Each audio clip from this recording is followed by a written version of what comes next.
What's something everyone runs away from but can never escape? Death. Death is something everybody has to deal with.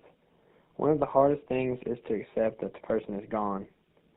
Some people have to say their proper goodbyes to their loved one, and some people would rather not see their loved one dead and always remember them alive looking. Denial is the first initial reaction to death. When someone's loved one dies, nobody wants to focus on the funeral or any of the other death arrangement plans.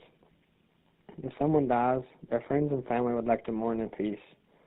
The family will have to go through denial, anger, bargaining, and depression to reach their way to the final stage, acceptance. Once you reach acceptance, everything gets easier from there. Death arrangements are something that has to be done. The first call is for transporting the body. The second call is for a funeral home. Funeral directors are there if you need any help. A cemetery plot must be purchased as well as purchasing a casket or other services that you want. Following the funeral, the affairs of the deceased must be put in order. A power of attorney is someone who acts on another's behalf. If your loved one wanted a special or unique funeral, then you could plan that. The person oversees that the deceased's last will and testament is carried out. They also pay living costs from the deceased property that are necessary for support such as health care or elder care. Life after death is something that is highly talked about.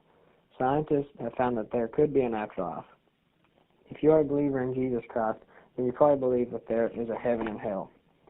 Atheists believe that there is no afterlife. Some people like to think that there is an afterlife for a hope of something more.